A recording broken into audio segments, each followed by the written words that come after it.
तो next heading रहेगा आपका भारत के भौतिक प्रदेश।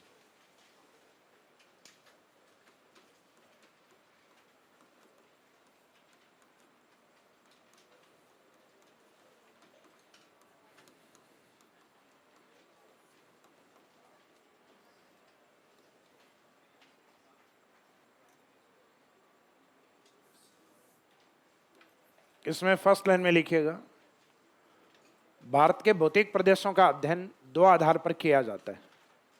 भारत के भौतिक प्रदेशों का अध्ययन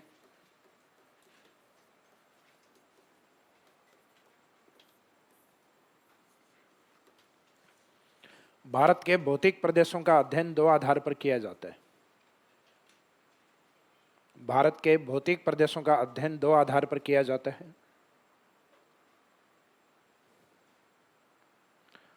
भारत के भौतिक प्रदेशों का अध्ययन दो आधार पर किया जाता है।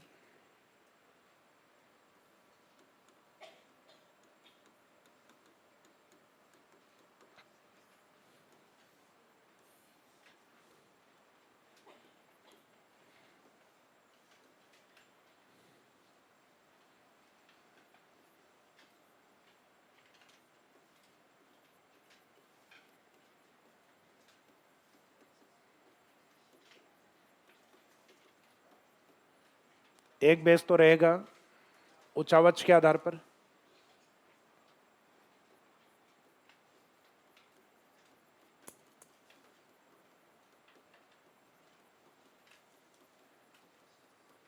और दूसरा रहेगा जो ज्योग्राफिकल कैरेक्टरिस्टिक्स हैं यानी भौगोलिक विशेषता है उसके आधार पर कि एरिया क्या है। एरिया पर्वत है, मैदान है, मरुस्थल है, तटीय मैदान है या द्वीप है। तो उसकी भौगोलिक विशेषता क्या कहती है कि एरिया क्या है। तो उसके अकॉर्डिंग भारत को 6 भौतिक प्रदेशों में बांटा गया है भौगोलिक विशेषता के आधार पे, और उच्चावच के आधार पर भारत को मुख्यतः 4 भागों में बांटा जाता है। कितने भागों में बांटा जाता है? 4 भागों में, और भौगोलिक विशेषता के आधार पर बांटा जाता है 6 भागों के अंदर।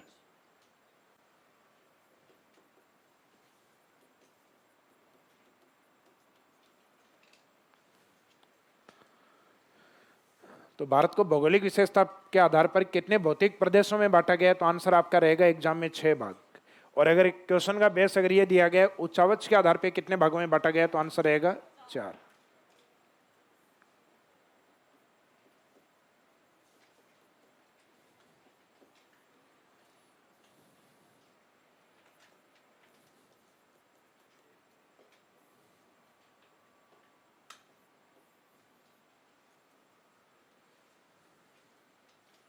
उच्चावच के आधार पे उसके नीचे लिख दो 4, और भौगोलिक विशेषता के आधार पे उसके नीचे एरो करके लिख दो 6 भाग। अब पहला अपन कवर करेंगे ये वाला पार्ट कि उच्चावच के आधार पे 4 भाग कौन कौन से हैं। तो हेडिंग डालिए फर्स्ट, उच्चावच के आधार पर।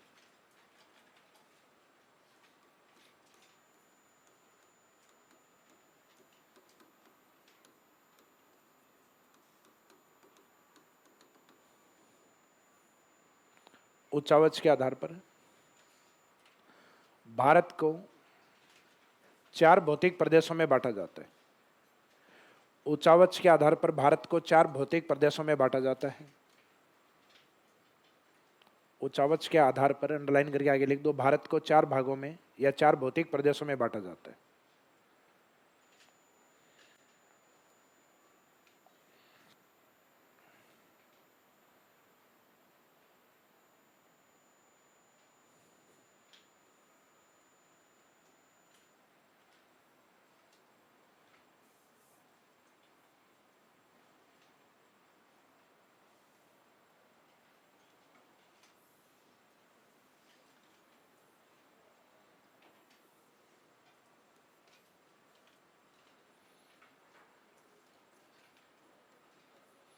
जो फैला हुआ हिस्सा होता है वो होता है माउंटेन या पर्वतमाला। जैसे अरावली क्या है, पहाड़ी है या पर्वत है? अरावली पर्वतमाला, विंध्याचल पर्वतमाला, नाग पहाड़ी। यानी जो सिंगल पार्ट होता है वो पहाड़ी होता है, और सीरीज में फैला हुआ पार्ट होता है वो पर्वतमाला या श्रृंखला होती है। हालांकि श्रृंखला में क्या होती है, श्रृंखला में पर्वतमालाएं एक दूसरे के पैरेलल होती हैं, तो ये श्रृंखला होती है। और एक पर्वतमाला यानी एक पहाड़ियों का जो स्वरूप है वो लंबे रूप में फैला हुआ होता है, तो वो पर्वतमाला होती है। जैसे अरावली गुजरात से लेके दिल्ली तक फैली हुई है, तो ये अरावली एक पर्वतमाला है। तो भारत में कहा जाता है कि जो पर्वतमालाएं हैं, उन पर्वतमालाओं का जो विस्तार है वो भारत के कुल भौगोलिक क्षेत्रफल में 11% है। जबकि जो इंडिविजुअल पहाड़ियां जो मानी जाती हैं, उन पहाड़ियों का क्षेत्र माना जाता है भारत में 18%। कितना परसेंट? 18%। पर्वतमालाओं का एरिया होता है 11%, जो सतत रूप से फैली होती है पर्वतमाला है। और जो इंडिविजुअल या बिखरी हुई हैं ये पहाड़ियाँ, कितना परसेंट एरिया? भारत के कुल भौगोलिक क्षेत्रफल का ये 18% भाग है। उसके बाद में पहाड़ियों से जो नीचे और चट्टानी भाग होते हैं, इनको नाम दिया जाता है पठार। पठारी भाग का भारत के अंदर जो विस्तार है ये पहाड़ियों से 10% ज़्यादा है, 28%। और पठार से जब जो नीचा वाला भाग है ये रास्ता भारत का मैदानी भाग है, और ये मैदानी भाग भारत में बचा हुआ हिस्सा है 43% पार्ट। तो मैदान हो गया 43 के बाद में 28 ये हो गया। पहले इधर से काउंटिंग कर लेते हैं, 11 और 18 कितने होंगे? 29। और 29 को एक बार 28 ही मानो आप, 28 और 28 56, और एक जो छोड़ रखा है वो 57। 57 के बाद 43। तो उच्चावच के आधार पर, यानी हाइट को अगर अपन कंसीडर करें, तो उच्चावच के आधार पर भारत का सर्वाधिक विस्तृत भौतिक प्रदेश कौन सा है? तो भारत का सबसे विस्तृत भाग है मैदानी भाग। लेकिन जब भौगोलिक विशेषता के आधार पर अपन पढ़ेंगे, तो भौगोलिक विशेषताओं में एक भौगोलिक क्षेत्र आएगा भारत का दक्कन पठार। भारत का दक्कन पठार का जो एरिया माना जाता है वो माना जाता है 16 लाख वर्ग किलोमीटर एरिया में। पूरा भारत कितना है? लगभग 32 लाख। और भौगोलिक विशेषता में उसका जो पठारी भाग है, दक्कन लावा पठार है, उस दक्कन लावा पठार का एरिया कितना है? 16 लाख, यानी 32 लाख का लगभग आधा हिस्सा, वो 32,87,000। तो अपन कह सकते हैं लगभग 48-49% के आसपास अकेला दक्कन लावा पठार है। तो भौगोलिक विशेषता के आधार पर भारत का कौन सा भौतिक प्रदेश सबसे बड़ा है? दक्कन लावा पठार। और उच्चावच के आधार पर कौन सा भौतिक प्रदेश सबसे बड़ा है? तो उच्चावचों में सबसे बड़ा है भारत का मैदानी भाग। तो ये फर्क समझ में आया? एग्जामिनर का क्वेश्चन अगर उच्चावच को लेकर है तब तो आंसर रहेगा मैदानी भाग सर्वाधिक फैला हुआ है। और भौगोलिक विशेषता के आधार पर जो 6 भाग पढ़ेंगे उनमें सबसे बड़ा है दक्कन लावा पठार। वो हालांकि उनके एरिया साथ साथ में लिखाएंगे तो लगभग आपको अनुमान लग जाएगी कौन सा एरिया सबसे बड़ा है।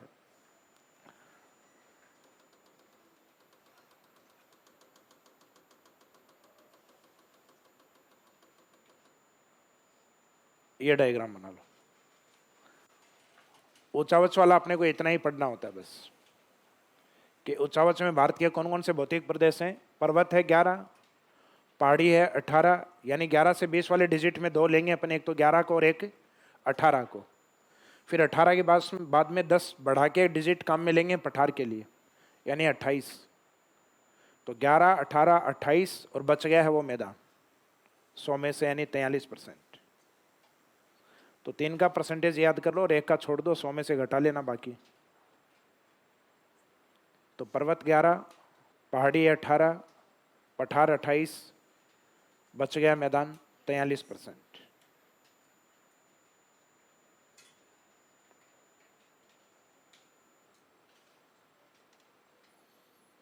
पर्वत, पहाड़ी, पठार और मैदान।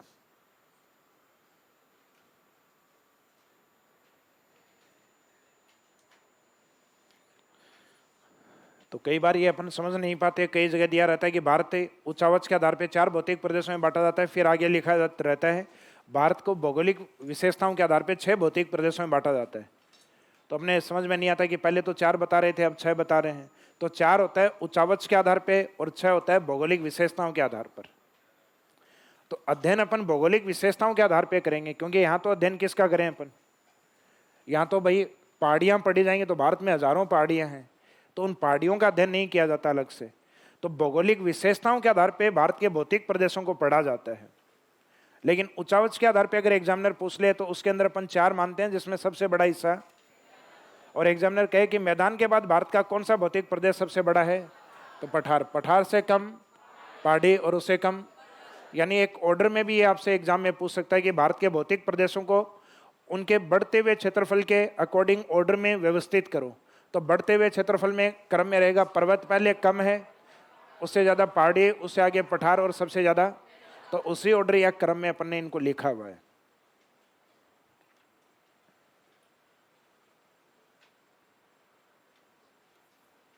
ये कंप्लीट हो गया, ये हेडिंग डाल लिया। इसमें चलेगा मेन चैप्टर, भौगोलिक विशेषता के आधार पर।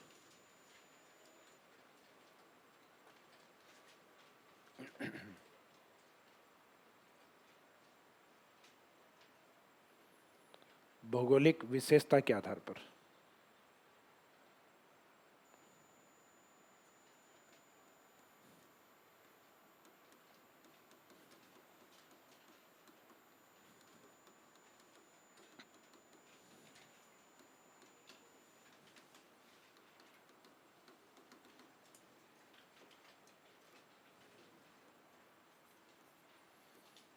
इसमें लिखिएगा,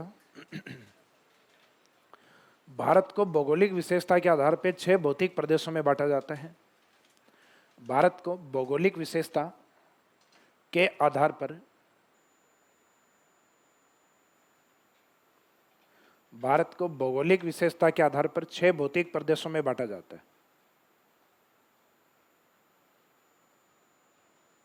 6 भौतिक प्रदेशों में बांटा जाता है। तो इसमें अंडरलाइन कर देना 6 को। जनरल क्वेश्चन अगर आपसे पूछा गया है भारत को अध्ययन की दृष्टि से कितने भौतिक प्रदेशों में बांटा गया है, तो आंसर रहता है 6। उच्चावच आते ही आपको आंसर क्या करना है, उच्चावच में आते ही आंसर 4 करना है, क्योंकि भारत का जो मुख्य अध्ययन किया जाता है वो भौगोलिक विशेषता के आधार पर ही किया जाता है। तो भौगोलिक विशेषताओं के अंदर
बातें नहीं करें।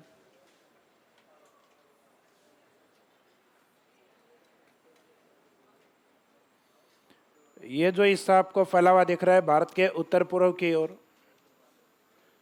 इस वाले भाग को नाम दिया जाता है, 2 भाग दिए जाते हैं, एक तो ये भारत के उत्तर में है और एक पर्वतीय भाग है। तो इस कारण इसको नाम देते हैं उत्तर पर्वतीय प्रदेश। यह इस भौतिक प्रदेश का नाम है हिमालय, तो इसको हिमालय पर्वतीय प्रदेश भी कहा जाता है।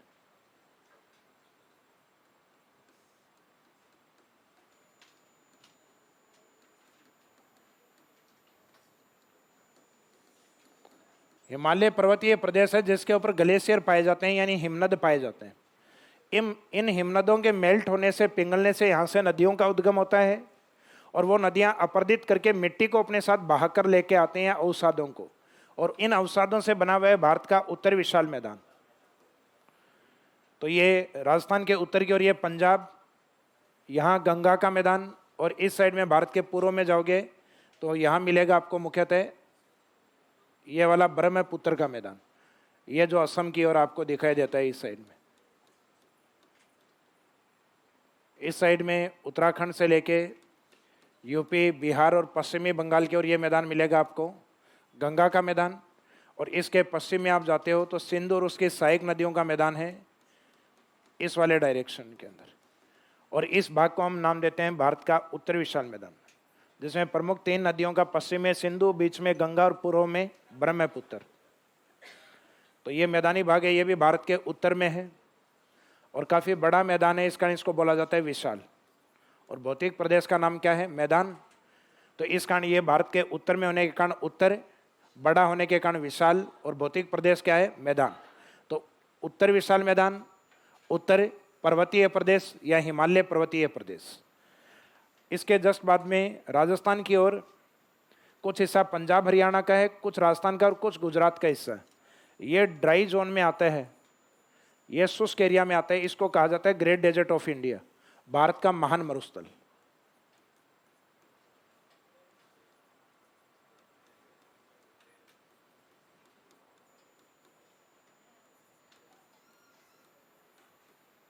Great desert of India, Bharat का महान मरुस्थल। इसके बाद में जो बचा हुआ भाग है,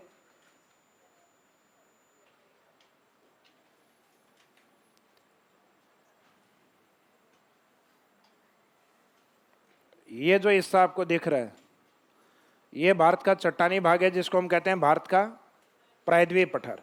तीन और पानी से घिरा हुआ है, इस कारण ये प्रायद्वीप है, और भौतिक संरचना का नाम पठार है। तो इस कारण तीन और पानी से घिरी हुई भौतिक संरचना को हम नाम क्या देते हैं? प्रायद्वीप। चारों ओर पानी से घिरा होता तो हम कहते हैं द्वीप, और तीन और पानी से घिरा है तो प्रायद्वीप, और भौतिक प्रदेश का नाम क्या है? पठार। तो स्थिति को कहते हैं प्रायद्वीप और भौतिक प्रदेश को कहते हैं पठार। तो इसका नाम हुआ प्रायद्वीप पठार। और इस क्षेत्र में बाकी जो तटीय भाग आपको दिखाई दे रहा है, ये भारत का प्रायद्वीप पठार, और समुद्र के बीच में ये जो मैदान आपको दिखाई दे रहे हैं, इसको हम नाम देते हैं भारत का तटीय मैदान, जो कि दो भागों में बटा होता है। एक तो पश्चिमी तटीय मैदान, वहाँ अलग अलग तटों के नाम होते हैं, जैसे सौराष्ट्र, काठियावाड़, कोंकण, कन्नड़ तट, मालाबार तट। इस साइड में कोरोमंडल तट, उत्तर सरकार तट, और इस साइड में उत्कल तट, जो हमारे राष्ट्रीय गान में भी आता है, ओडिशा का तट, उत्कल, बंगे, विंध्य, हिमाचल। भौतिक प्रदेशों के नाम आते हैं ना, तो ये भौतिक प्रदेशों के नाम है। उत्कल आता है ओडिशा के तट को, तो ये पढ़ेंगे अपन तटीय मैदान के रूप में। तो इस भौतिक प्रदेश का नाम है, तट पे होने के कारण तटीय है, और नदियों के द्वारा अवसादों को जमा किया गया है। तो नदियों के द्वारा अवसाद जमा होते हैं तो वो एरिया क्या होता है? मैदान। तो तट पे है, इसका नाम तटीय मैदान। और ये समुद्र में जो आपको दिखाई दे रहे हैं, समुद्र में स्थलीय भाग जो चारों ओर पानी से घिरे होते हैं, उनको कहते हैं द्वीप। तो यह है भारत के द्वीप समूह है, लक्षद्वीप और अंडमान एंड निकोबार द्वीप समूह है। तो इस भौतिक प्रदेश को हम पढ़ते हैं द्वीप समूह के नाम से। यह द्वीप समूह एक इस साइड में आएगा, द्वीप समूह है। तो भारत के द्वीप समूह को दो भागों में बांटा जाता है, एक तो अंडमान निकोबार द्वीप समूह है और एक लक्षद्वीप समूह है। तो भौतिक प्रदेश उत्तर से याद किया करो कि उत्तर में कौन है, तो उत्तर में हिमालय या उत्तर पर्वतीय प्रदेश। वहां से आने वाली नदियां क्या बनाती हैं? उत्तर विशाल मैदान। उत्तर विशाल मैदान के बाद में कुछ हिस्सा राजस्थान के पश्चिम में, पंजाब, हरियाणा और गुजरात की ओर है, उसको हम कहते हैं great desert of India, Bharat का महान मरुस्थल। और इन तीनों भागों के बाद में, यानी हिमालय, उत्तर विशाल मैदान और ग्रेट डेजर्ट के बाद एक ऐसा चट्टानी भाग जो तीन और पानी से घिरा है, तो वह है प्रायद्वीप पठारी भाग। और बाद में तट पे है तटीय मैदान, और समुद्र में है द्वीप समूह। तो कितने भौतिक प्रदेश हुए? 6 भौतिक प्रदेश। हिमालय, उत्तर विशाल मैदान, डेजर्ट 3, फिर प्रायद्वीप पठार, तटीय मैदान और द्वीप समूह है। तो इन 6 भौतिक प्रदेशों के नाम आप साइड में लिख लीजिए, या पहले डायग्राम बना के उस डायग्राम में मेंशन कर दो।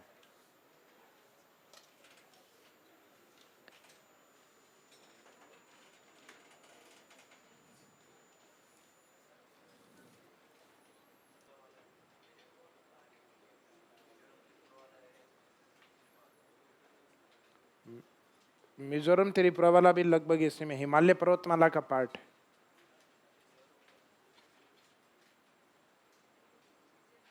है। त्रिपुरा वाला और ये जो मेघालय वाला पार्ट है, ये भारत का, मेघालय वाला पार्ट है भारत के प्रायद्वीप पठार। ये वाला कुछ हिस्सा जो आपको यहाँ छूटा हुआ दिख रहा है ना, ये भारत के प्रायद्वीप पठार। क्योंकि यहाँ कुछ पहाड़ियाँ आएंगे, गारो, खासी, जयंती, वो स्थिति के आधार पे तो हिमालय, पूर्वी हिमालय की ओर स्थित है, लेकिन संरचनात्मक दृष्टि से किसका भाग है? संरचनात्मक यानी चट्टानी तौर पे ये भारत के प्रायद्वीप पठार का हिस्सा है। क्योंकि भारत अपनी एक प्लेट के ऊपर माना जाता है, इस प्लेट को नाम दिया जाता है इंडो ऑस्ट्रेलियन प्लेट, जिसमें इंडिया भी स्थित है और ऑस्ट्रेलिया भी इसी प्लेट पे है। इस कारण इसको नाम दिया जाता है इंडो ऑस्ट्रेलियन प्लेट।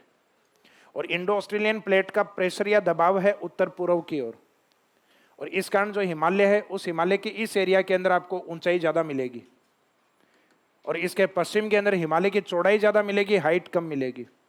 तो इसका मीनिंग है दोनों प्लेट, भारत के उत्तर में जो प्लेट आती है वो प्लेट है यूरेशिया प्लेट, जिसपे यूरोप और एशिया है। हम भी एशिया में हैं, लेकिन हम दक्षिणी एशिया में हैं, हम इंडो ऑस्ट्रेलियन प्लेट पे हैं। जबकि अपने ऊपर का जो बचा हुआ भाग है उस पर यूरोप और एशिया है। उस प्लेट को हम नाम क्या देते हैं? और इन दोनों प्लेट के टकराने से हिमालय का निर्माण हुआ है। यानी ये वाला लैंड पार्ट और ऊपर वाला जो लैंड पार्ट ये टकराए हैं, तो इस एरिया के बीच में था टेथिस सागर, इस वाले पार्ट में। यह है गोंडवाना लैंड और इसके ऊपर है अंगारा लैंड, और इन दोनों लैंड के बीच में ये जो एरिया है ये टेथिस सागर।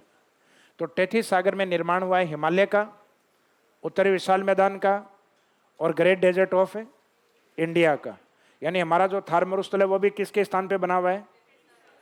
तो ये टेथिस सागर वाले स्थान है, ये सारे नवीन हिस्से माने जाते हैं। राजस्थान में बताया था ना जीटी, गोंडवाना लैंड और टेथिस सागर। तो गोंडवाना लैंड का हिस्सा माना जाता है भारत में प्रायद्वीप पठार को। जब इसको लिखेंगे अपन तब लिखेंगे कि भारत का सबसे प्राचीन हिस्सा गोंडवाना लैंड का भारत का प्रायद्वीप पठार है। तो प्रायद्वीप पठार भारत का सबसे प्राचीन भौतिक प्रदेश है, और बाकी के जो भौतिक प्रदेश हैं वो भारत के नवीनतम भौतिक प्रदेश है, जिनका निर्माण आज भी जारी है। जैसे हम कहते हैं ये प्लेट्स जब आपस में एक दूसरे से गति करती हैं, टकराती हैं, तो हिमालय क्षेत्र में भूकंप महसूस किए जाते हैं। तो आज भी हिमालय क्षेत्र है वो भूकंप की दृष्टि से सबसे सेंसिटिव एरिया माना जाता है। सबसे संवेदनशील एरिया भूकंप की दृष्टि से भारत में कौन है? हिमालय क्षेत्र है।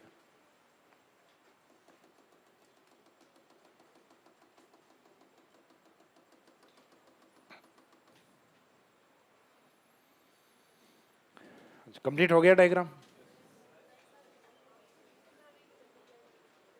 क्या बना रहे हो आप लोग? आगे 5-5, 6-6 पेन से बना डाला है।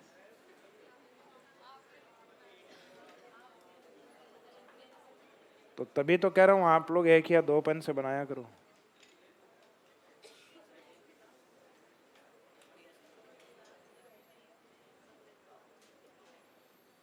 रंग बताया था ना आप लोगों, जिंदगी में होने चाहिए, कॉपियों में चाहे कितने ही भर लो। और जिंदगी में तब आएंगे जब नौकरी लगेगी। हाँ, कई अलग ही डायलॉग मारे हैं सर, शादी हो जाएगी।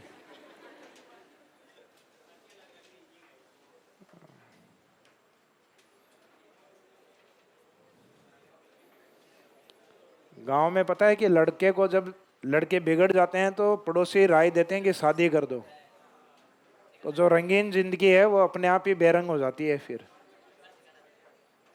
ऐसा है क्या? नहीं, मेरा अलग है, मेरे वाले से मैं संतुष्ट हूं।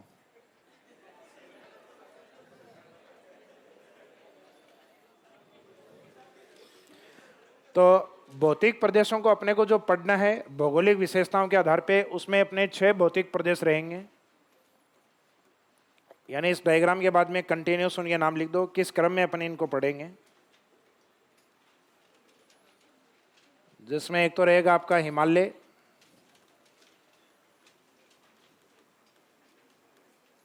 ये इसको नाम अपन क्या दे सकते हैं? उत्तरी पर्वतीय प्रदेश।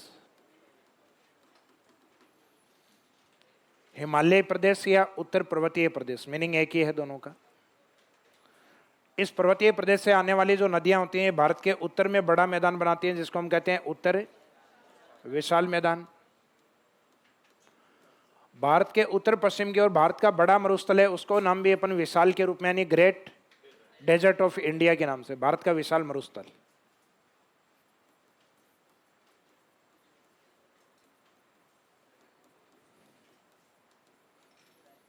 तो ये तो हो गए लगभग भारत के उत्तर वाले भौतिक प्रदेश। अब भारत के दक्षिण की ओर चलते हैं, तो भारत के दक्षिण की ओर आता है भारत का प्रायद्वीप पठार। प्रायद्वीप पठार और समुद्र के बीच में पड़ता है तटीय मैदान, और समुद्र में जाके मिलते हैं अपने को द्वीप समूह है। तो भारत के दक्षिण की ओर जो 3 और पानी से घिरा हुआ भौतिक प्रदेश है वो प्रायद्वीप भौतिक प्रदेश है क्या? वो पठार है। तो स्थिति के आधार पे वो प्रायद्वीप है और चट्टानी संरचना के आधार पे वो पठार है। प्रायद्वीप पठार और समुद्र के बीच में स्थित तट पे स्थित है मैदान, तटीय मैदान। तटीय मैदान के बाद में समुद्र में जाने के बाद जो स्थलीय भाग है वो हमारे द्वीप समूह है। और द्वीप समूह में बहुत सारे द्वीप हैं हमारे पास, लेकिन समूह 2 ही हैं। जैसे ये क्लासरूम है, ये अपने आप में एक समूह है, क्लासरूम ए ग्रुप, और एक दूसरा ग्रुप ऊपर बैठा हुआ क्लासरूम बी ग्रुप। तो बी ए और बी ग्रुप में स्टूडेंटों की संख्या अलग अलग है, वहाँ 300, यहाँ 200। इसका मीनिंग उस ग्रुप या समूह में अलग अलग है। तो अंडमान निकोबार में द्वीपों की संख्या अलग मानी जाती है और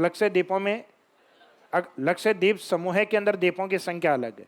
तो द्वीप समूह में जो द्वीप हैं उनकी संख्या अलग से ली जाती है फिर, कि द्वीप कितने हैं। तो ग्रुप 2 ही माने गए हैं, एक तो लक्षद्वीप समूह है और एक अंडमान निकोबार द्वीप समूह है। तो इसमें पहला भौतिक प्रदेश हेडिंग रहेगा आपका हिमालय या उत्तर पर्वतीय प्रदेश। तो फर्स्ट हेडिंग डालिएगा इसमें हिमालय या उत्तर पर्वतीय प्रदेश।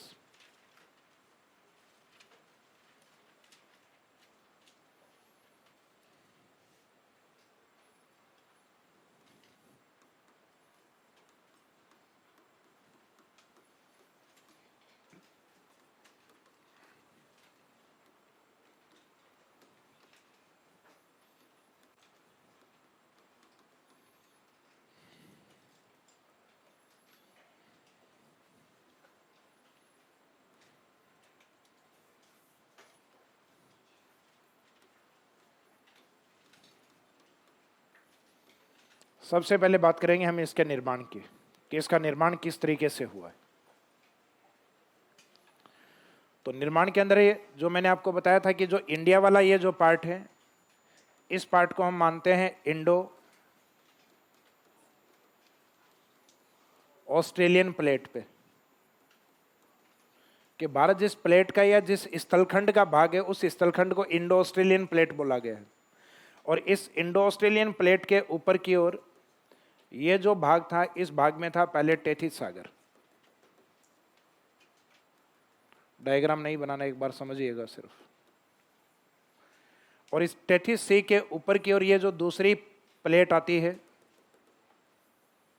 ये प्रायद्वीप पठार, इंडो ऑस्ट्रेलियन प्लेट। इसके ऊपर की ओर जो दूसरी प्लेट आती है टेथिस सागर के ऊपर, उसका नाम है, वैसे तो वो अंगारालैंड का पार्ट है। उस अंगारालैंड वाले पार्ट पे इस पे यूरोप और एशिया है। इस भाग को हम नाम देते हैं यूरेशिया। यूरोप और एशिया को मिला के यूरेशिया कहा जाता है। अब यूरेशिया प्लेट है, उसकी गति होती है नीचे की ओर और इसमें गति होती है उत्तर पूर्व की ओर। तो इन दोनों प्लेट्स के टकराने के कारण, क्योंकि पहले अंगारालैंड और गोंडवानालैंड है, ये पेंजिया से दोनों टूटे थे। याद आ रहा है वो डायग्राम कि पेंजिया था पहले, सभी महाद्वीपों के संयुक्त रूप को पेंजिया नाम दिया जाता है। ये पेंजिया बाद में आगे जाके 2 भागों में डिवाइड हुआ। उत्तरी भाग इसका अंगारालैंड और गोंडवानालैंड। अलग होने के बाद ये वापस में फिर टकराए थे। तो फिर टकराए थे, ये बात मैंने आपको नहीं बताई, ये आज बता रहा हूँ। तो ये अलग होने के बाद में ये ऊपर वाला जो अंगारालैंड और नीचे वाला ये जो गोंडवानालैंड है, ये फिर से वापस टकराए। तो टेथिस सागर में जो मलबा था, ये मलबा ऊपर की ओर उठा पर्वतमाला के रूप में, जिसको नाम दिया जाता है हिमालय। और इन प्लेटों के बीच में आज भी टक्कर या टकराव चल रहा है और टकराव के कारण हिमालय आज भी एक नवीन पर्वतमाला के रूप में है। हिमालय को इसीलिए नवीन पर्वतमाला कह रहे हैं क्योंकि उसकी हाइट में वृद्धि होती है इन दोनों प्लेटों के दबाव या प्रेशर के कारण। तो कौन सी प्लेटों से या कौन सी प्लेटों के द्वारा हिमालय बना है? तो हिमालय बना है इंडो ऑस्ट्रेलियन प्लेट और यूरेशियन प्लेट। प्लेटों के 3 प्रकार के किनारे होते हैं। प्लेटों के किनारे, एक तो जब आमने सामने जब टकराते हैं तो इस प्रकार के किनारों को हम कहते हैं विनाशात्मक किनारे,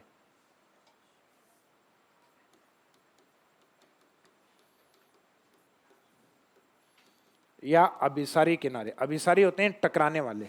एक होता है अपसारी, यानी एक दूसरे से दूर जाने वाले। तो जब प्लेटें एक दूसरे से दूर जाती हैं, टकराती नहीं है, एक इधर और एक अपोजिट डायरेक्शन में, तो इस प्रकार के किनारों को कहते हैं अपसारी किनारे।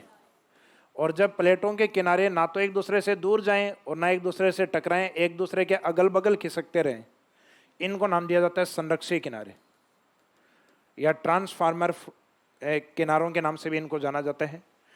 अमेरिका में एक ब्रंश आता है ट्रांसफार्मर ब्रंश, उस ट्रांसफार्मर ब्रंश के नाम से इसको नाम दिया गया है, क्योंकि जब प्लेटें एक दूसरे के किनारे पे अगल बगल खिसकेंगे तो इससे ब्रंश या फॉल्ट होंगे, क्योंकि उसके अंदर बीच में दरार आ जाएगी जब प्लेट एक दूसरे के अगल बगल खिसकेंगी।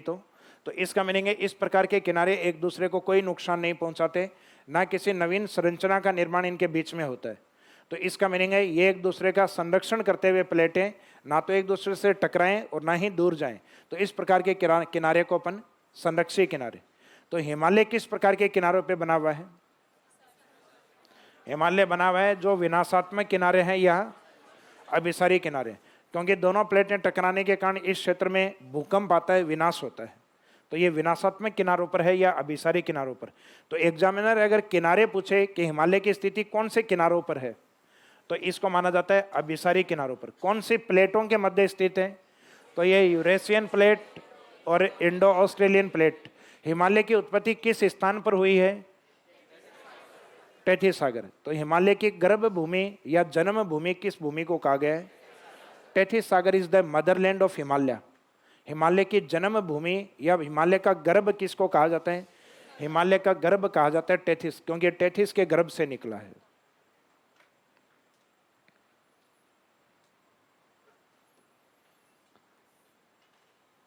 तो निर्माण के अंदर पहले तो थ्योरेटिकल पोर्शन में लिख लो हिमालय का निर्माण, निर्माण अंडरलाइन करके उसके आगे लिखो हिमालय का निर्माण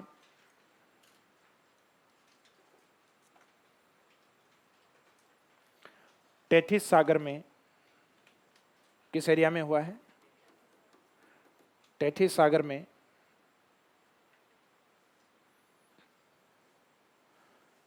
यूरेशिया, टेथिस सागर में यूरेशिया एवं इंडो ऑस्ट्रेलियन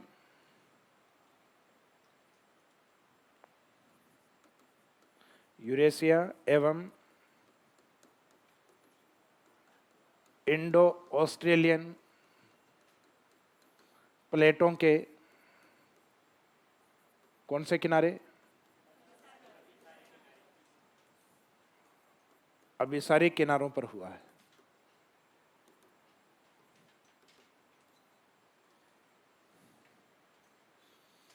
हिमालय का निर्माण टेथिस सागर में यूरेशियन एवं इंडो ऑस्ट्रेलियन प्लेटों के अभिसारी किनारों पर हुआ है। अभिसारी किनारों का मीनिंग है इन दोनों प्लेटों के टकराने से इसका निर्माण हुआ है। किस भाग में, टेथिस सागर में। तो टेथिस सागर को हम क्या कहेंगे, हिमालय की गर्भ भूमि कहा जाता है, मदरलैंड कहा जाता है उसकी। तो नेक्स्ट लाइन में लिखो टेथिस सागर को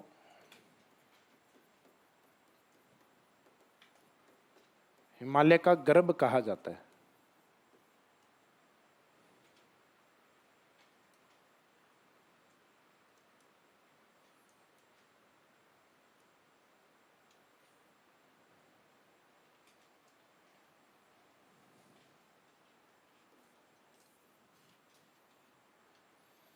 हिमालय का गर्भ कहा जाता है।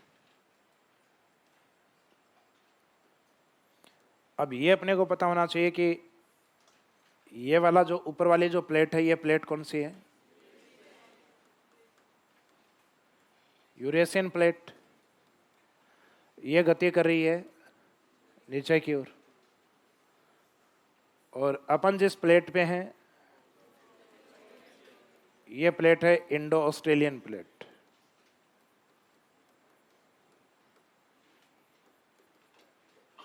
इस प्लेट की गति है इस साइड में, वैसे तो उत्तर पूर्व की ओर होती है इसकी, तो ये है नॉर्थ की ओर जाते हुए और ये है साउथ की ओर, नीचे की ओर जाते हुए। अब इस प्लेट के बीच में ये वाला जो भाग है, ये वाला भाग है टेथिस सागर। अब इन दोनों प्लेटों के टकराने से, टकराने का मीनिंग है इन दोनों प्लेटों में क्या होगा, अभिसरण होगा। अभिसरण यानी मिलना या जुड़ना इनका, अपसरण होता है फैलना। तो अभिसरण यानी अभिसारी किनारे। तो इनके दोनों के अभिसरण के कारण इस वाले क्षेत्र में माउंटेन या पर्वतमाला का निर्माण होता है। और ये जो पर्वतमाला है यही क्या है, हिमालय।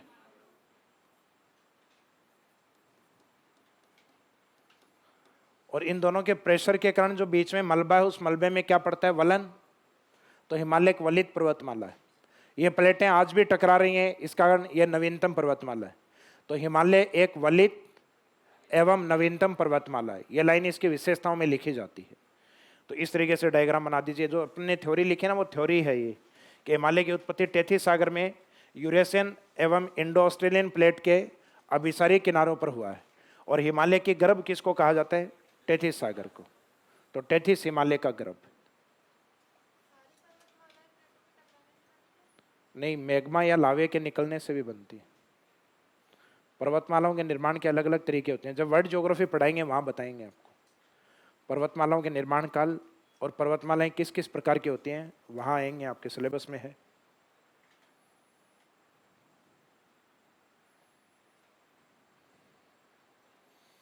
तो दोनों ओर से प्रेशर पड़ने के कारण हिमालय अपने आप में किस प्रकार की पर्वतमाला है? वलित और नवीनतम पर्वतमाला। अरावली को वलित तो कहा जाता है, लेकिन अरावली प्राचीनतम है। फर्क ये है,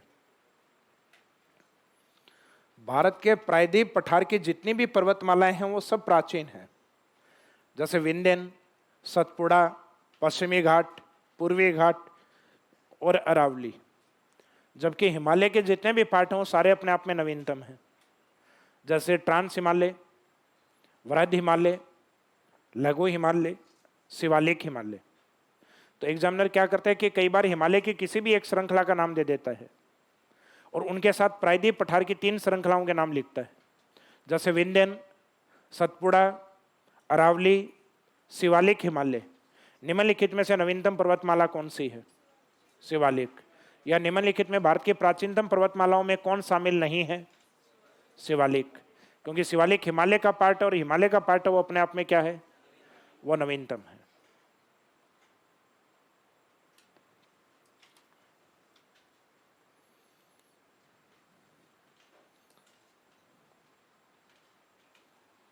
हिमालय पर्वतमाला, वलित और नवीनतम पर्वतमाला।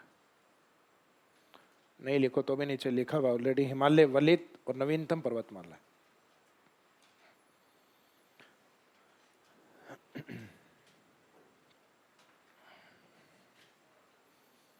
इस चीज को याद रखिएगा,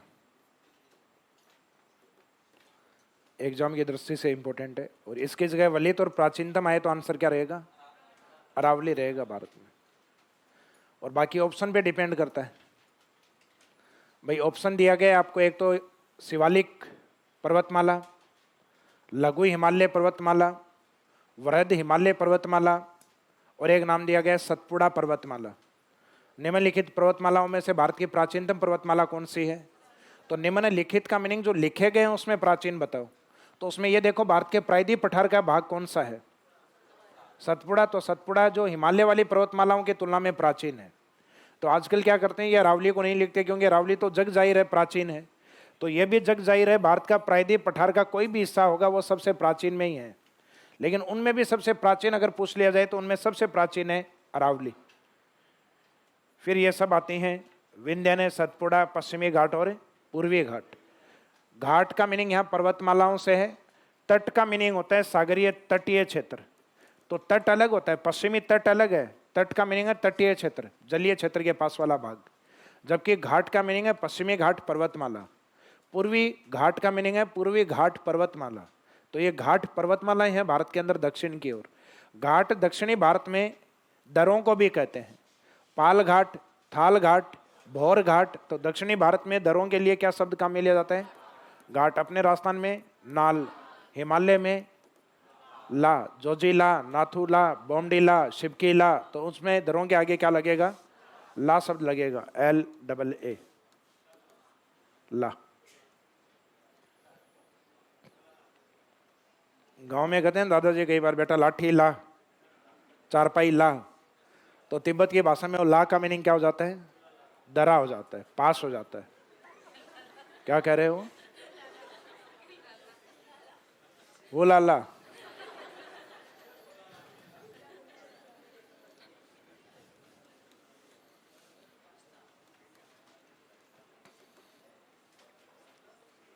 निर्माण के बाद में भौतिक प्रदेश का अपना एक निश्चित विस्तार होता है। तो हिमालय का विस्तार कितने एरिया में है ये देखिएगा। नेक्स्ट हेडिंग डालिए विस्तार।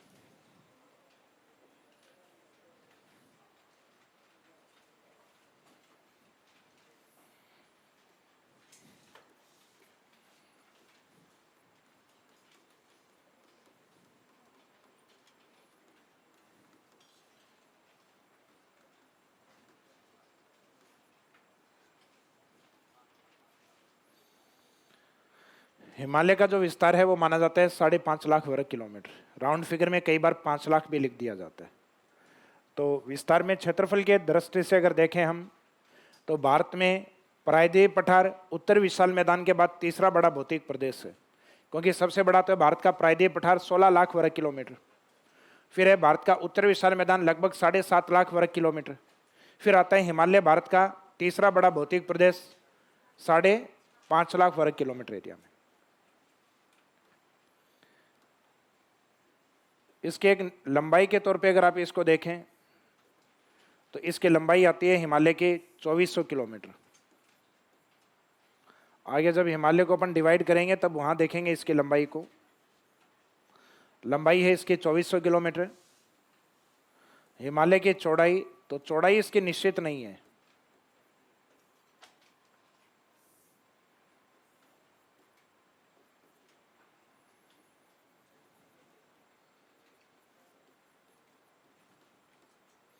चौड़ाई पूर्वी हिमालय और पश्चिमी हिमालय दोनों की अलग अलग मानी जाती है।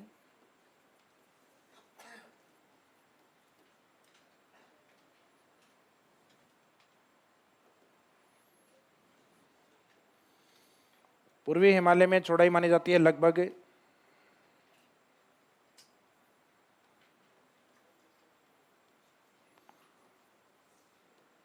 150 से 200 किलोमीटर। ये एवरेज लिखा जाता है। कई जगह ये 200 से 300 भी लिख देते हैं। जबकि जो पश्चिमी हिमालय है, पश्चिमी हिमालय की चौड़ाई लगभग 500 किलोमीटर तक है, 300 से 500 किलोमीटर तक।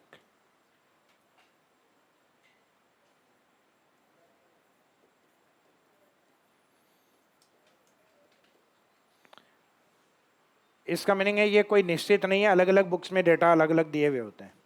कईयों में इसको 200 से 500 लिखा हुआ रहता है, कईयों में 250 से 500 लिखा हुआ रहता है। तो इसका मीनिंग पश्चिमी हिमालय अधिकतम कितनी चौड़ाई में 500 किलोमीटर तक चौड़ा है, जबकि पूर्वी हिमालय की चौड़ाई है वो सामान्यतः आपको 200 किलोमीटर तक मिलेगा। यानी लगभग पश्चिमी हिमालय का पूर्वी हिमालय लगभग आधा है। इसका कारण क्या है? इसका कारण अभी थोड़ी देर पहले मैंने आपको बताया था कि हिमालय का जब निर्माण होता है तो अपने ये जो प्रायद्वीप पठार वाली जो प्लेट है, इस प्लेट का जो प्रेशर या जो दबाव होता है वो पूर्वी भाग में अधिक होता है। इस प्लेट का प्रेशर तो पूर्वी भाग में, और यूरेशियन प्लेट है वो नीचे की ओर आती है, और इनका प्रेशर यहाँ अधिक होने के कारण अगर आपको दीवार के पास खड़ा करके प्रेशर लगाया जाए तो आप भी यूँ निकल के आओगे बाहर। तो वैसे ही हिमालय भी इस साइड में ज़्यादा बाहर ऊपर ज़्यादा अधिक ऊंचा है।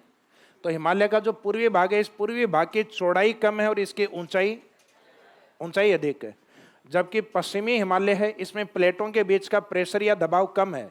तो दबाव कम है तो मलबा ऊंचाई में कम उठा है, और चौड़ाई उसकी ज़्यादा है, क्यों? प्रेशर वहाँ प्लेटों का कम है।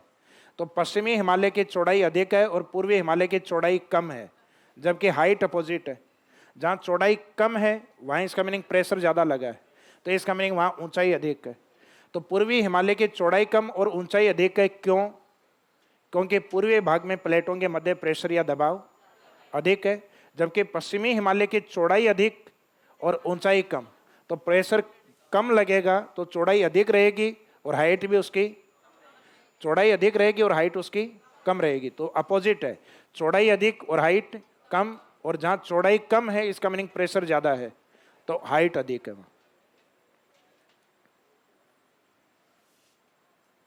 मिक्स तो नहीं हुआ ना?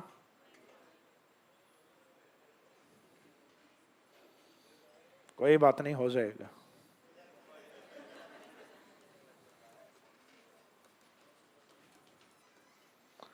औसत ऊंचाई लगभग हिमालय की 6000 मीटर मानी जाती है। विश्व की सबसे ऊंची पर्वतमाला बोला जाता है हिमालय को। जैसे कहते हैं ना विश्व की सबसे लंबी पर्वतमाला एंडीज है, तो लंबाई में तो इतनी नहीं है ये, वो तो खूब है, लगभग 7000 किलोमीटर के आसपास है दक्षिणी अमेरिका में। जबकि हिमालय लंबाई में तो अधिक नहीं है, लेकिन हाइट के अंदर इसके बराबर विश्व में कोई भी नहीं है। जैसे विश्व में चौड़ाई के आधार पे दक्षिणी अमेरिका ये वाला हिस्सा है उत्तरी अमेरिका, तो उत्तरी अमेरिका में एक पर्वतमाला आती है जिसका नाम है रॉकी पर्वतमाला। रॉकी जितनी विश्व में कोई चौड़ी पर्वतमाला नहीं है, तो विश्व की सबसे चौड़ी पर्वतमाला, सबसे चौड़ी रॉकी पर्वतमाला। विश्व की सबसे लंबी पर्वतमाला यानी लेंथ में सबसे लंबी पर्वतमाला है एंडीज पर्वतमाला। लेकिन जब हाइट की या ऊंचाई की बात आती है तो हाइट में हिमालय से नीचा नीचा ही है सब कुछ। इसका मीनिंग है विश्व की सबसे ऊंची चोटी इसी के पास है, माउंट एवरेस्ट। तो विश्व की सबसे ऊंची पर्वतमाला हिमालय, लंबी पर्वतमाला एंडीज और चौड़ी पर्वतमाला रॉकी पर्वतमाला को माना जाता है। तो इसका मीनिंग है, इसका ये जो पॉइंट है ये अपने आप में इसको विश्व में विशेष बनाता है, हाइट वाला। अब इसमें जो चौड़ाई वाला पॉइंट है इसको अपन अलग से लिखेंगे, क्योंकि चौड़ाई वाले के अंदर अपने को डिस्क्रिप्शन देना है कि पूर्व में चौड़ाई कम क्यों है, क्योंकि वहाँ प्लेटों के मध्य प्रेशर अधिक है। तो ये जस्ट नीचे ये जो आपने लिखा है डिस्क्रिप्शन, उसे जस्ट नीचे नोट में लिखो।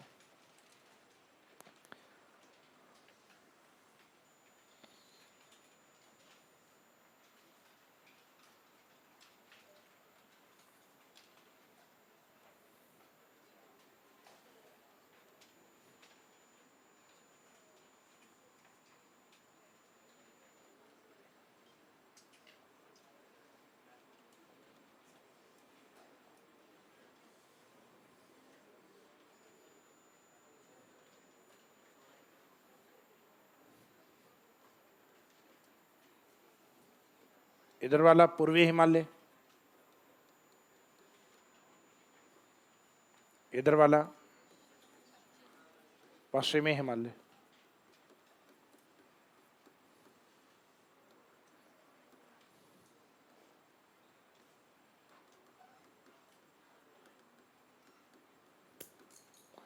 अधिक ऊंचाई और इधर वाला जो पश्चिमी हिमालय इसमें कम ऊंचाई दिख रही है। यहां प्लेटों के मध्य प्रेशर या दबाव क्या है, यहाँ प्रेशर है अधिक, प्लेटों के मध्य दबाव अधिक है। तो प्रेशर या दबाव अधिक होगा तो मलबा ज़्यादा ऊपर जाएगा। तो पूर्वी भाग में या पूर्वी हिमालय में प्लेटों के मध्य अधिक दबाव होने के कारण इसकी ऊंचाई अधिक है या अधिक ऊंचा हिमालय है, जबकि पश्चिमी हिमालय के अंदर प्लेटों के मध्य दबाव या प्रेशर क्या है, इस साइड में जो दबाव या प्रेशर है ये कम है। तो दबाव या प्रेशर कम होगा तो हिमालय की चौड़ाई अधिक है और इसकी हाइट क्या रहेगी, कम रहेगी, क्योंकि मलबे पे दबाव कम है तो हाइट नहीं ले पाएगा फिर। तो पश्चिमी हिमालय की चौड़ाई अधिक होती है और ऊंचाई कम होती है, जबकि पूर्वी हिमालय के ऊपर प्रेशर या दबाव अधिक होने के कारण चौड़ाई कम और हाइट इसकी अधिक होती है। तो पहले इस डायग्राम फॉर्मेट में बना दो, इस डायग्राम को देख के फिर थ्योरी लिखेंगे अपन।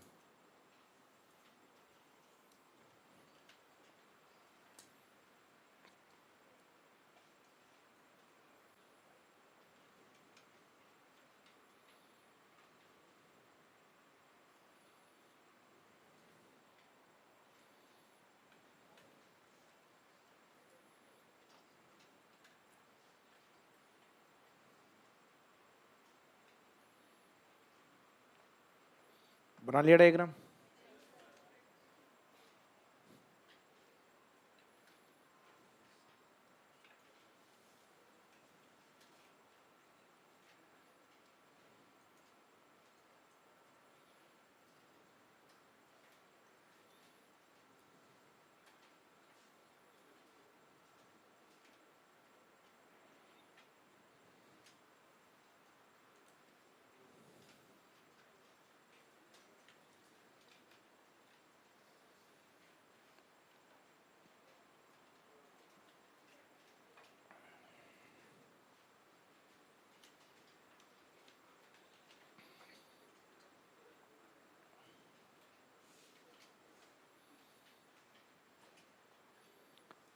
डायग्राम के जस्ट नीचे लिखेगा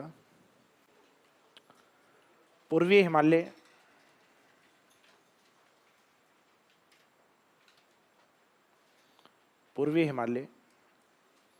की चौड़ाई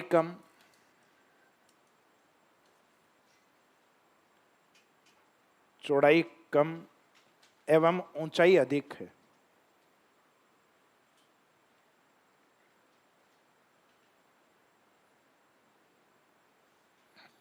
एवं ऊंचाई अधिक है। तो ये एग्जाम में स्टेटमेंट आता है कि पूर्वी हिमालय की चौड़ाई कम एवं ऊंचाई अधिक है। ये कथन है, तो कथन क्या है? ये सही है। कारण क्या है इसका? क्योंकि यहाँ प्लेटों के मध्य दबाव अधिक है। प्लेट कौन सी? इंडो ऑस्ट्रेलियन प्लेट और ऊपर यूरेशियन प्लेट। क्योंकि, आगे लिखो,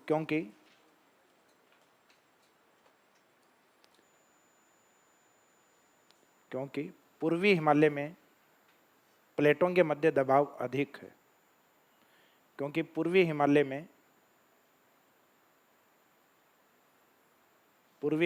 प्लेटों के मध्य दबाव अधिक है, प्रेशर अधिक है। तो इसका कारण जो है दबाव अधिक होना, तो दबाव अधिक है, इसको अंडरलाइन कर दो, अपोस्ट्रोफ कर दो कि इसका मेन रीजन ये है। तो प्लेटों के मध्य प्रेशर अधिक होगा तो चौड़ाई क्या होती जाएगी? कम, और हाइट क्या होती जाएगी? अधिक होती जाएगी। अब दूसरा पॉइंट बचा हुआ वो इसके बिल्कुल अपोजिट लिखना होता है। यानी नोट, ये जो आपका फर्स्ट पॉइंट हो गया पूर्वी हिमालय को लेकर, अब दूसरा पॉइंट है पश्चिमी हिमालय।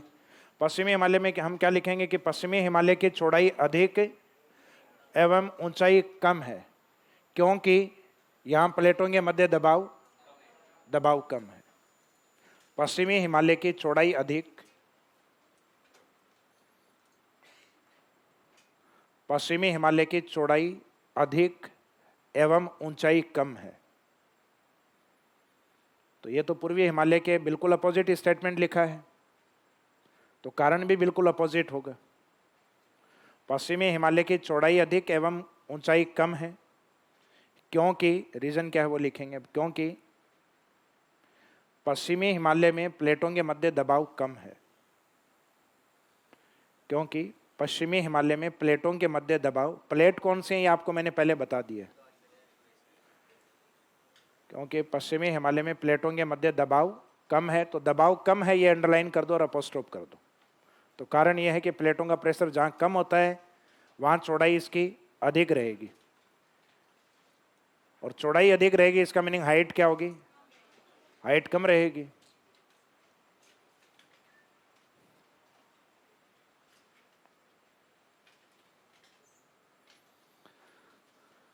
तो ये अपना इस विस्तार वाला पॉइंट कंप्लीट हो गया। अब विस्तार का मीनिंग, जो हिमालय का विस्तार तो अपन ने देख लिया है, इसकी अपनी एक निश्चित स्थिति है हिमालय की। अब ये इसकी स्थिति कहाँ पर है? तो विस्तार के जस्ट बाद में लिखिएगा स्थिति, लोकेशन कहाँ पर है इसकी।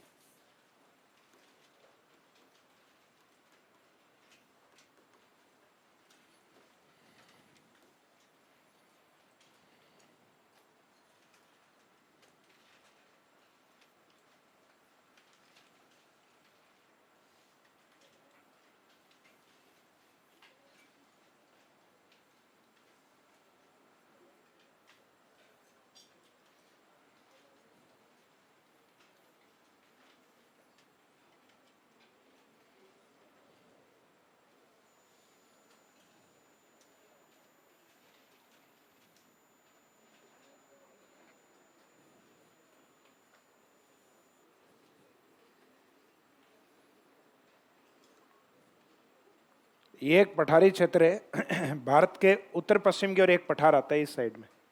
इस पठार का नाम है पामीर की गांठ या पामीर का पठार, और इसको कहा जाता है विश्व की छत। छत वाला जो एरिया होता है वो बिल्कुल सपाट होता है, और पठार है वो पठार का ऊपर का हिस्सा भी क्या होता है?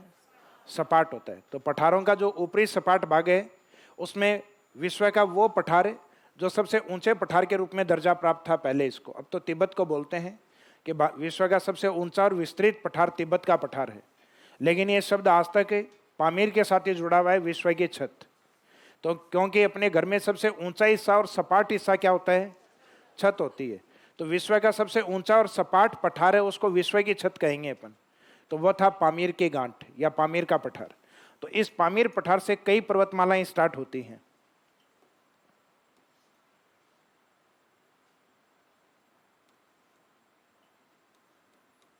पामीर की गांठ या पामीर पठार के नाम से जानते हैं इसको।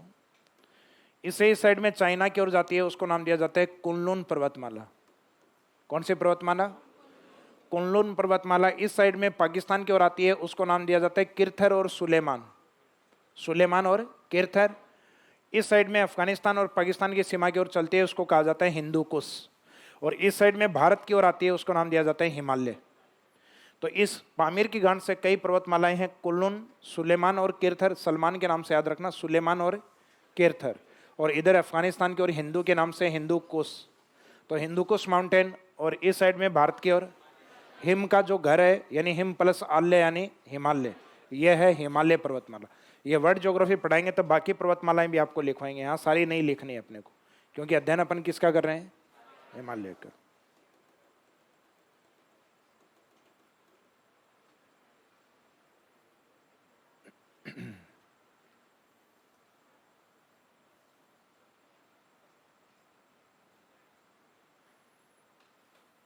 इस पर्वतमाला को अपन इस साइड में इस तरीके से मानते हैं, यानी पामीर की गांठ से यहां से स्टार्ट होती है, अरुणाचल प्रदेश में यहां से मोड़ लेते हुए एक क्लिफ के रूप में मुड़ती है, यहां से मोड़ लेते हुए, और इस साइड में म्यांमार पे जाके खत्म होती है अराकानियोमा पर।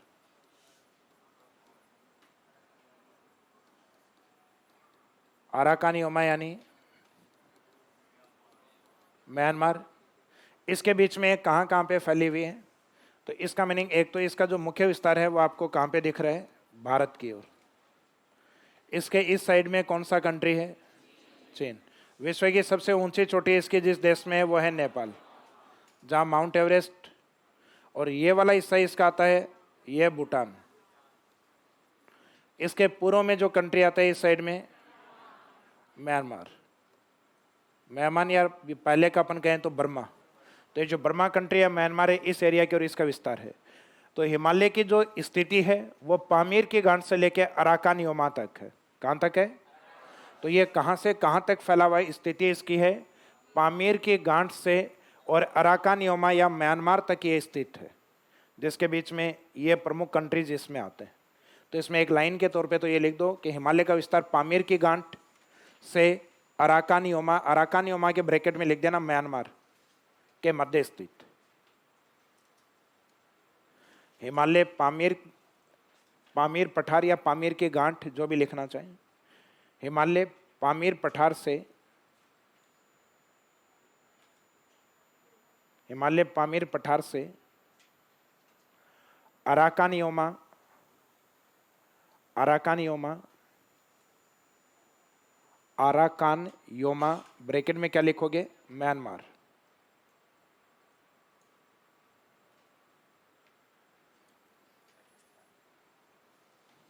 स्टार्टिंग में लैंग्वेज में क्या लिखा है? हिमालय का विस्तार, ये लिखा है ना, हिमालय का विस्तार पामीर पठार से अराकानियोमा ब्रैकेट में म्यांमार तक है, अराकानियोमा तक है। तो इसकी स्थिति ये है। और अराकानियोमा तक कैसे कैसे फैला हुआ है, डायग्राम बना लो।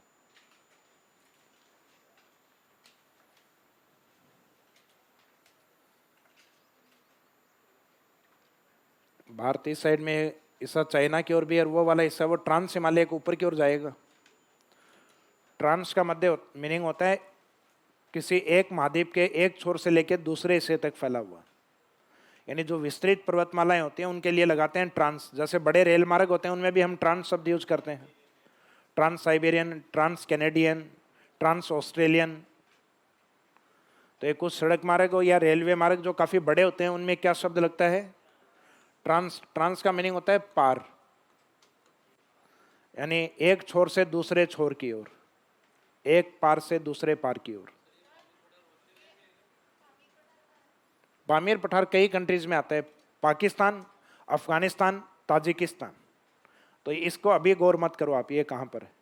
ये पामीर पठार जब अपन पढ़ेंगे विश्व के, वहां देखना फिर। तो एक तो क्वेश्चन ये बनता है कि हिमालय मुख्यतः किस पठार से शुरुआत मानी जाती है? तो पामीर पठार से इसकी शुरुआत मानी जाती है, या जिसको पामीर की गांठ भी बोल देते हैं, कि पामीर बीच में गांठ की तरह है और इसके चारों ओर पर्वतमालाएं फैली हुई हैं।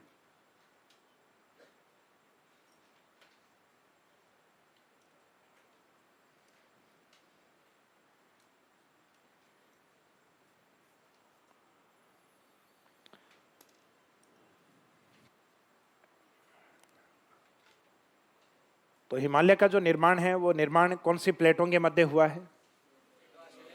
इंडो ऑस्ट्रेलियन और यूरेशियन प्लेट। किस भाग में हुआ है?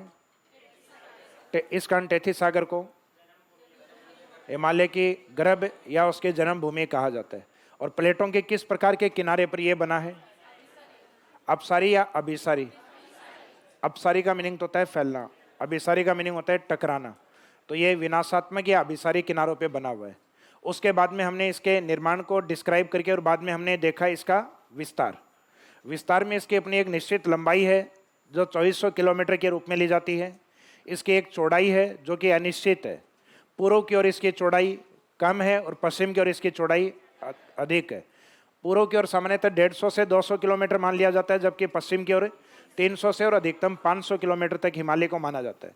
पूर्व की ओर चौड़ाई कम है, तो चौड़ाई कम है तो वहाँ ऊंचाई अधिक है, कारण प्लेटों का दबाव अधिक है। पश्चिम में उसकी चौड़ाई अधिक रह जाती है क्योंकि प्लेटों के मध्य दबाव कम है। तो दबाव कम है तो चौड़ाई अधिक होगी, चौड़ाई अधिक है तो इसका मीनिंग ऊंचाई कम है। उसके बाद में इसकी स्थिति को देखा। स्थिति पामीर की गांठ या पामीर पठार से लेकर और आराकानियोमा तक। वहाँ कोई एक कंट्री नहीं है, कई कंट्री हैं, तो पठार पढ़ेंगे वहीं करेंगे अपन। तान ही तान है। पाकिस्तान, अफगानिस्तान, पहले का तजाकिस्तान, वर्तमान का ताजिकिस्तान।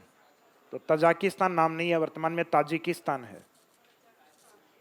तजाकिस्तान नहीं है अभी, ताजिकिस्तान, अब नाम चेंज हो गया है।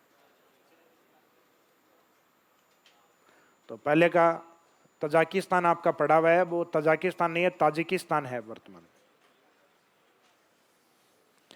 स्थिति के बाद में हम जैसे कि राजस्थान में पढ़ते थे ना कि मरुस्थल का अध्ययन 2 भागों में किया गया है, अरावली का अध्ययन 3 भागों में किया गया है। अब पढ़ेंगे अपन हिमालय का अध्ययन। तो अगला हेडिंग डाल के छोड़ दीजिए, हिमालय का अध्ययन। हिमालय तो चल ही रहा है, हेडिंग डाल दो सिर्फ अध्ययन। अब अध्ययन की दृष्टि से हिमालय को अलग अलग तरीके से बांटेंगे। इसको एक तो श्रृंखलाओं के आधार पे, एक बांटेंगे इसको प्रादेशिक हिमालय के अकॉर्डिंग, एक डिवाइड करेंगे इसको दिशा के अकॉर्डिंग। तो दिशा के अकॉर्डिंग तो अभी बताया था ना मैंने आपको, पूर्वी हिमालय और, तो वो सबसे लास्ट में देखेंगे कि पूर्वी हिमालय और पश्चिमी हिमालय में क्या अंतर है। तो कुछ अंतर तो आपके सामने आ गए हैं कि पूर्वी हिमालय की चौड़ाई कम है, ऊंचाई अधिक है। तो चौड़ाई कम है ये विशेषता है, ऊंचाई अधिक है ये विशेषता है। पश्चिमी हिमालय की चौड़ाई अधिक है, ऊंचाई कम है। तो ये 1-2 विशेषता तो आ गई हैं। बाकी जैव विविधता को लेके, जीवों को लेके, वर्षा की मात्रा को लेके ये विशेषता अपन आगे करेंगे। तो अध्ययन वाला पॉइंट डाल के छोड़ दीजिए, इसके आगे कल कंटिन्यूस करेंगे।